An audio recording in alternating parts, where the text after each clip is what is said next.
Hey guys, we're back here again. I know it's been a week or so, but I was getting stuff moved in, so pardon some of the boxes and stuff we got back here. Don't got all my cool stuff on the wall or anything yet, but I had to get my vinyl up and all that, and we're gonna start getting back into these reviews regularly, like we were. Just had to get all this stuff kind of moved out and all that, which was a process in of itself. But here we go. We're gonna get back to like our two or three a week, which I love doing. So, anyways, with that being said, we're looking at this masterpiece, Maiden's last album in the 80s, Seventh Son of a Seventh Son.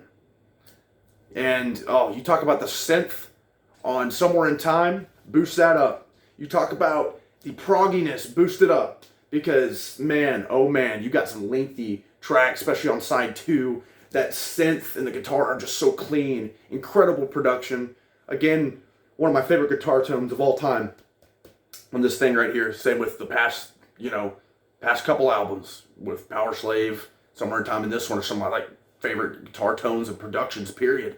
And sadly, this would be Adrian Smith, who's been tag teaming, with Dave Murray on guitars for, since their second album, Killers. Goes away for a little bit after this album throughout the 90s, which kind of shows, in my opinion, along with some other problems that we'll get into. But of course, he ended up returning in 2000. But as of now, let's take a look at this just masterpiece, concept album. I would say it's more of a concept album on theme, talking about the prophecy of the seventh son of a seventh son, being able to awaken his seventh sense and being the chosen one and all that, and it being immortal, which is really cool. I really like that whole theme they were going for. A lot of even some of the title tracks, like the Clairvoyant and stuff like that, really cool stuff. But yeah, it doesn't really tell a straight story all the way through like a lot of concept albums. It's more just a concept album based on theme. But you kick it off with Moonchild, of course, but the opening of that track is the acoustic, 7 deadly sins, 7 ways to win, 7 paths to holy hell, kind of spoken word part from Bruce, which is super cool. And then you open it up with that super cool synthiness going on, and it's just, it gives me goosebumps thinking about it. And Moonchild is one of the best freaking songs off here. Again, Maiden just smacks you in the face with one of them openers, and this has got to be one of my favorite Maiden tracks of all time, Moonchild. The way the guitar just rings during that chorus, incredible stuff. Love it. Love the tone they got on there. Then you get to a lengthier proggy track that kind of starts off a little slow, real kind of pretty at first, but of course gets heavy. Infinite Dreams. Love that track. Bruce's clean vocals, and kind of softer vocals at the beginning are super cool to hear. A big contrast from a lot of stuff, but at the same time, during that same song, during about the halfway point, he just lets out this scream of it's just brutal. And man, Bruce can just do it all, and he just shows you right there on that track. Then you've got really a hooky track, probably the most commercially acceptable on here, Can I Play With Madness? But it's just such a good song. Such a freaking good song. I love the kind of synth and guitar paired chorus, after the Can I Play With Madness? And then the whole thing they got going on there, that cool riff. Love that. I mean, and again, the synth is such a prominent thing on here. And the sound with pretty much, I would say this about any Maiden album, they all have their distinct sound. I'd say the closest in sound are probably the first two. They both kind of sound pretty similar, but they have their different sound. But this album, and this one does sound, the production and stuff is really similar to Somewhere in Time, but I would say probably even better production-wise. But anyways, Can I Play With Madness? Another great song. And you end it with the first track I ever heard off this album, and that made me be I gotta listen to that immediately. The Evil That Men Do. You talk about a hook.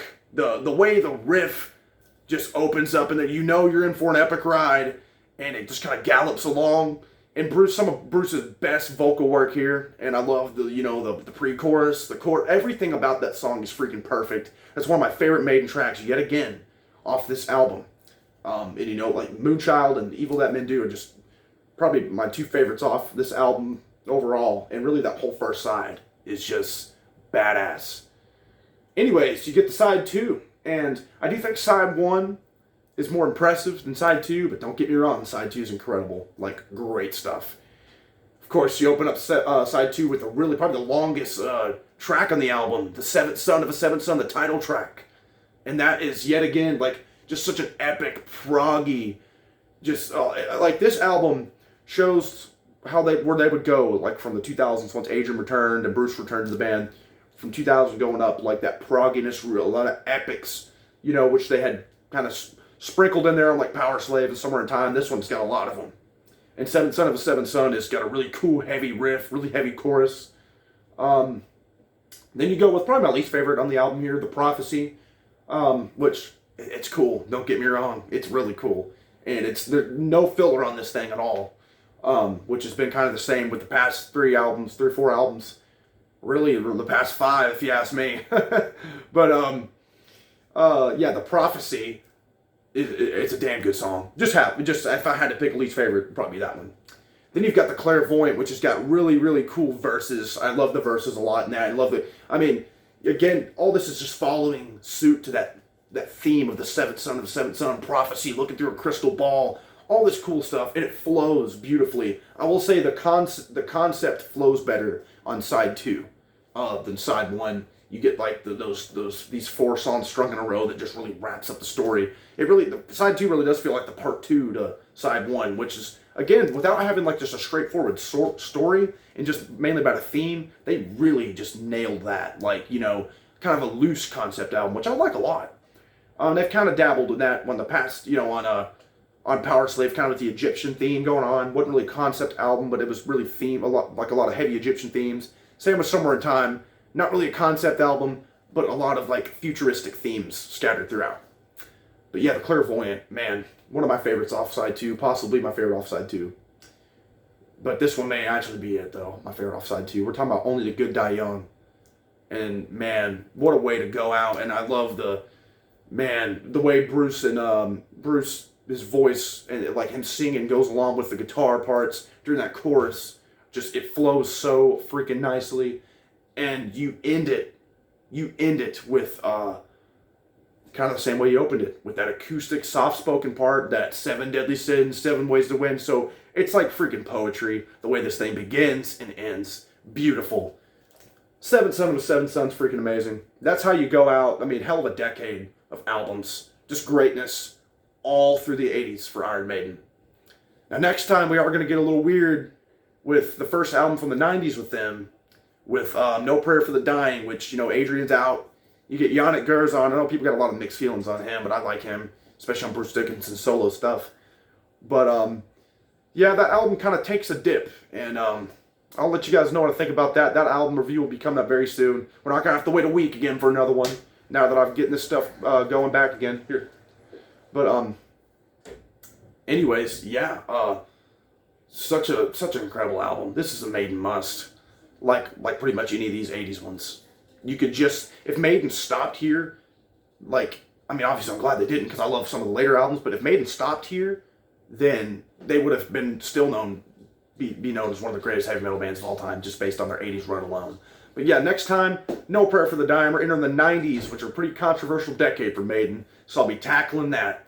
Thanks, guys. Like, subscribe, comment. Let me know what you think about this freaking greatness right here. Thanks.